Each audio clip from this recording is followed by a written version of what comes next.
आज मैंने बनाए प्याज के पराठे जो बहुत ही ज़्यादा टेस्टी बना। अगर इस तरीके से आप प्याज के पराठे बनाएंगे तो सच में एक की जगह पे 4 पराठे खाएंगे। और बिना किसी चीज़ के ये बहुत टेस्टी लगता है, बिना सब्जी और बिना चटनी के भी। तो इसे बनाने के लिए मैंने प्याज काट लिया है, आप देख सकते हैं। तो प्याज को रफली मैं काट रही हूँ स्लाइस में, और छोटे यहाँ पे प्याज हैं तो 7-8 मैंने लिया है। इतने में 3-4 पराठे बनके तैयार हो जाएंगे। और अगर आप बड़े प्याज ले रहे हैं ना तो 2-3, चाहे जितना भी आपको बनाना हो पराठे उस हिसाब से आप प्याज काट सकते हैं। तो जैसे कि मैंने बताया, इतना में 3-4 पराठे बनके तैयार हो जाएंगे। अब यहाँ पे 1 कटोरी मैंने लिया है गेहूं का आटा। और सबसे पहले हम डो बना लेंगे, तो थोड़ा सा गेहूं का आटा हमने बचा लिया है, इसको बाद में हम यूज़ करेंगे। अब इसमें हम डालेंगे आधा चम्मच नमक। नमक जितना आटा है उतना ही डालिएगा। और 1 चम्मच हम हाथों से क्रश करके अजवाइन डालेंगे। तो अजवाइन से टेस्ट अच्छा आता है, इसलिए ज़रूर डालिएगा। इसे अच्छे से मिक्स कर दें। यहाँ पे आप 1 से 2 चम्मच घी भी डाल सकते हैं, उससे टेस्ट और भी करारा बनेगा, लेकिन हमने घी तेल का यूज़ नहीं किया है। अब इसका डो बनाएंगे तो थोड़ा थोड़ा पानी डाल के और सॉफ्ट ही डो बनाइएगा, क्योंकि जो भी स्टफिंग वाले पराठे बनते हैं उसका डो जो बनता है ना वो सॉफ्ट बनता है, जिससे कि वो फटेगा नहीं। अगर आप थोड़ा सा भी टाइट डो करेंगे तो फिर बनाने में पराठे बहुत मतलब दिक्कत होते हैं। तो बस इसी तरह से सॉफ्ट डो बनाइएगा, थोड़ा थोड़ा पानी डाल के, और अच्छे से उसे मसल मसल के गूँथ लीजिएगा। तो यहाँ पे हमने डो बना लिया है, आप देख सकते हैं ये सॉफ्ट है। अब इसे ढक के हम रख देंगे। और फिर हम कढ़ाई रखेंगे और उसमें 1 से 2 चम्मच तेल डालेंगे। बहुत कम तेल में हमें इसे बनाना है, तो यहाँ पे बस 2 चम्मच तेल और 1 चम्मच जीरा डालेंगे। लहसुन कटी हुई यहाँ पे डाल देंगे।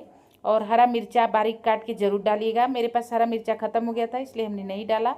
अब इसका कलर चेंज हो गया है तो हम इसमें डाल देंगे प्याज कटा हुआ। और फ्लेम को जो है ना तेज़ रखिएगा, आँच हाई फ्लेम पे रखिएगा, और इसे 2 मिनट तक हमें भून लेना है। बस 2 मिनट तक, ताकि ये क्रंची हो जाए और गुलाबी हो जाए। तो यहाँ पे आप देख सकते हैं प्याज का कलर गुलाबी हो गया है, बस ऐसा ही चाहिए, बहुत ज़्यादा इसे भूनना नहीं है। तो अब यहाँ पे हम डालेंगे कुछ ड्राई मसाले। तो यहाँ पे आधा चम्मच धनिया पाउडर, लो फ्लेम कर दीजिएगा, 1 चम्मच गरम मसाला, और 1 चम्मच सूखा लाल मिर्चा पाउडर, आधा चम्मच हल्दी पाउडर, और छोटे चम्मच से आधा चम्मच नमक। नमक आप अपने टेस्ट के अकॉर्डिंग डालें। और अच्छे से फिर इसे हम मिक्स कर देंगे। इस तरह से 1 मिनट बस भूनेंगे ड्राई मसाले डालने के बाद। वो भी बिल्कुल लो फ्लेम रहना चाहिए, नहीं तो मसाले ड्राई हैं ना तो जलना स्टार्ट हो जाते हैं, क्योंकि प्याज के अंदर थोड़ा पानी नमी होता है, इस वजह से जलेंगे नहीं लो फ्लेम पे। अब इसमें हम 3 से 4 चम्मच बेसन डाल देंगे, क्योंकि 1 मिनट मसाले भुन गए हैं प्याज के अंदर। तो अब बेसन को डालने के बाद फिर हमें 2 मिनट और भुनना है लो फ्लेम पे। बहुत ज़्यादा नहीं भुनेंगे, बस 2 मिनट में ये बहुत अच्छे से भुन जाता है, टेस्ट भी अच्छा आ जाता है। तो यहाँ पे आप देख सकते हैं 2 मिनट हो गए हैं भुनते हुए, और ये अच्छे से भुन गया है। तो आप मुंह में डाल के टेस्ट भी करके देख सकते हैं। अब इसे निकाल लेंगे, गैस को बंद कर देंगे, और फिर अब इसे थोड़ा सा ठंडा हो जाने देंगे, फैला के रख दें। और यहाँ पे अब स्टफिंग ठंडा हो गया है, तो हम आटा को एक बार इस तरह से सॉफ्ट कर लेंगे। और सॉफ्ट करने के बाद अब इसकी लोई तोड़ेंगे। तो स्टफिंग वाले जो भी पराठे होते हैं वो थोड़े से मोटे ही बनते हैं। तो देखिए मीडियम साइज़ का मैं बना रही हूँ, आप बड़ा बड़ा भी पराठा बना सकते हैं, उससे भी देखने में अच्छा लगता है पराठा। और फिर हम इसकी लोई तोड़ के चाकी पे रख के थोड़ा सा इस तरह से फैला लेंगे, मतलब दबा देंगे, प्रेस कर देंगे, और थोड़ा सा ड्राई आटा लगाएंगे और हल्का सा और प्रेस करेंगे, और फिर इस तरह से हाथों से इसे बढ़ाते हुए हम इसे कटोरी का शेप दे देंगे। देखिए इस तरह से कटोरी जैसे बना लेना है, जैसे मैं बना रही हूँ, बहुत आसान है बनाना। तो बस इसी तरह से कटोरी जैसे बना लें। अब इसके अंदर हम स्टफिंग को भर देंगे। तो यहाँ पे मैं 2 चम्मच डाल रही हूँ, क्योंकि मीडियम साइज़ का हमने लोई लिया है, तो 2 चम्मच स्टफिंग इसके लिए परफेक्ट है। अगर आपने बड़ा लिया है ना तो स्टफिंग को आप ज़्यादा डालिएगा, 3 चम्मच 4 चम्मच डाल सकते हैं। और यहाँ पे नीचे की तरफ हम दबाते जाएंगे और मुंह को ऊपर की तरफ बंद करेंगे ले चल के, देखिए इस तरह से। तो बहुत आराम से ये हो जाता है।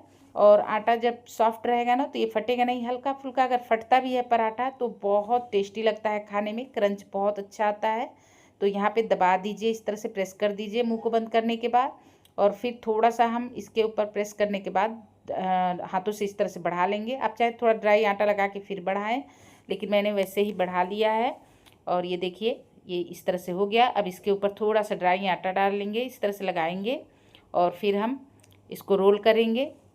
तो दो तरीके से मैं आपको बताऊंगी पराठा को बनाने के लिए, जिससे कि पराठे बहुत अच्छे बनेंगे और फटेंगे भी नहीं। तो बराबर से इस तरह से किनारी की तरफ ज़्यादा इस तरह से प्रेस करें और बीच में थोड़ा दबाव कम बनाएं। हल्का सा ये फटा है देखिए, लेकिन ये खाने में बहुत टेस्टी लगेगा। इस तरह से गोल पराठे बना लें। और एक पराठा मैं और बताती हूँ आपको, उस तरह से भी बना लें। उससे जो होता है ना, स्टफिंग पूरा पर्याप्त स्टफिंग भी रहता है और पराठे फटने का चांस बहुत कम होता है। तो सबसे पहले हम रोटी जैसे इसे रोल कर लेंगे इस तरह से देखिए। और रोटी जैसे रोल करने के बाद इसके बाद हम चम्मच से चारों तरफ फैला के स्टफिंग को रख देंगे। किनारी को बस थोड़ा सा बचा लीजिएगा, जिससे कि आराम से ये फोल्ड हो जाएगा। तो यहाँ पे देखिए 3 से 4 चम्मच हमने स्टफिंग को डाल दिया है। 4 चम्मच यहाँ पे स्टफिंग हमने डाला है। उतनी ही बड़ी लोई है जितना बड़ा कि हमने पहले वाले को बनाया था, लेकिन वो गोल बनाया था। अब एक तरफ से इस तरह से देखिए फोल्ड करेंगे और फिर दूसरे तरफ से इस तरह से उठा के और फिर किनारियों को उठा के इस तरह से देखिए इस पर रख देंगे और दूसरे वाले को इस तरह से बस इस तरह से दबा दें। और फिर हम इसके ऊपर थोड़ा सा ड्राई आटा डाल के और फिर इसे रोल कर लेंगे। बहुत आराम से ये रोल हो जाता है, फटने का बहुत कम चांस होता है। तो देखिए बस इस तरह से ड्राई आटा लगाएं और इसे रोल कर लें। थोड़ा सा शेप इधर उधर भी हो जाता है तो कोई दिक्कत नहीं है, खाने में बहुत ही ज़्यादा टेस्टी लगेंगे। तो यहाँ पे देखिए दूसरे वाले को भी हमने बना लिया। 2 तरीके से मैंने आपको बताया, दोनों ही तरीका बहुत अच्छा है। अगर आप नए हैं तो इस तरह से भी बना सकते हैं पराठे को। तो ऐसे ही सारे पराठों को तैयार कर लेना है। तो यहाँ पे मैं 3-4 पराठे बस सेक रही हूँ। तो यहाँ पे देखिए तवा को गरम करेंगे और तवा जब बढ़िया गरम हो जाए तो फिर हम उसके ऊपर डाल देंगे पराठे को और कुछ देर बाद फिर इसे पलट देंगे और नीचे की तरफ बढ़िया चित्ती आने तक इसे सेकना है। चित्ती जब तक ना आए जब तक आप सेकते रहें। तो इस तरह से घुमा घुमा के आप सेक लें। हाथ थोड़ा सा जलता है तो करछी का भी हेल्प आप ले सकते हैं। और देखिए अब चित्ती बढ़िया आ गया तो पलट देंगे और फिर इसके ऊपर घी या तेल लगा दें, जो भी आपके पास हो। घी से बहुत अच्छे पराठे बनते हैं, लेकिन अगर घी नहीं है तो आप तेल से भी बना सकते हैं, बहुत अच्छे पराठे लगते हैं खाने में। अब पलट के हम दूसरे साइड भी लगा लेंगे तेल को या घी को और फिर हम इसे पलट देंगे। ये पराठे बहुत अच्छे फूलते भी हैं। तो यहाँ पे देखिए अगर नहीं भी फूल रहे हैं ना तो भी ये खाने में बहुत क्रंची लगेंगे, लेकिन यहाँ पे आप देख सकते हैं पराठे कितने अच्छे फूल रहे हैं। बहुत अच्छा टेस्ट आएगा जब फूल जाता है पराठा, तो उसका टेस्ट दोगुना बढ़ जाता है। और यहाँ पे अगर अलट पलट के हम दोनों तरफ से गोल्डन ब्राउन बढ़िया होने तक इसे इस तरह से घुमा घुमा के सेक लेंगे। बहुत अच्छे पराठे बन के तैयार हुए हैं। यहाँ पे देखिए अब इसे निकाल लेंगे। तो यहाँ पलट के देखिए कितने अच्छे पराठे बन के तैयार हो रहे हैं। और फिर हम दूसरा वाला भी पराठा बनाएंगे। तो उसी तरह से पराठे को बनाना है। तो पलट देंगे कुछ देर बाद और फिर नीचे चित्ती आने तक हमें सेकना है। मैं एक एक चीज़ आपको दिखा रही हूँ ताकि आप बढ़िया से बेहतर बना सकें। चित्ती बढ़िया आ गया तो अब पलट के हम इस पर घी लगा लेंगे या तेल और फिर पलट देंगे इस तरह से देखिए। और फिर हम नीचे के साइड भी लगा लेंगे और लगाने के बाद फिर हम पलट के इधर से सेक लेंगे। तो बढ़िया से ये फूल भी जाता है। यहाँ पे देखिए मेरा बेटा आके पूछ रहा है कि कब खाऊंगा मैंने कहा अभी रुको, बहुत गर्म है। तो यहाँ पे देखिए ये भी पराठा कितना अच्छा फूल गया है, दोनों तरफ से अच्छा सिक गया है। तो इसे भी निकाल लेंगे। और यहाँ पे दोनों ही पराठे फूले फूले से बहुत अच्छे बने हैं। ऐसे ही सारे पराठों को हम बना के तैयार कर लेंगे। और यहाँ पे देखिए पराठे मैं सर्व कर रही हूँ गर्मा गर्म। और अभी ये बहुत ज़्यादा गर्म है, लेकिन मैं तोड़ के दिखा रही हूँ स्टफिंग को आपको कि कितना अच्छा, ये देखिए कितना सॉफ्ट है। और मैं तोड़ती भी हूँ, इतना गर्म है कि ये तोड़ने में भी दिक्कत हो रहा है, लेकिन मैं थोड़ा सा आपको तोड़ के दिखाती हूँ किनारी का। देखिए किनारी पे भी कितना अच्छा स्टफिंग लगा हुआ है, देख सकते हैं। बहुत ही ज़्यादा टेस्टी बना। इसके साथ आप रायता ज़रूर लीजिएगा। मेरा बेटा जो है ना खाने के लिए बिल्कुल परेशान है, तो मैं इसे पहले खिला देती हूँ। ये बहुत शौक से खाता है प्याज का पराठा, मैं अक्सर बनाती रहती हूँ, आप भी ज़रूर से बनाइएगा, बहुत अच्छा बना है। और अगर आपको वीडियो अच्छा लगा ना तो लाइक शेयर करना ना भूलिएगा।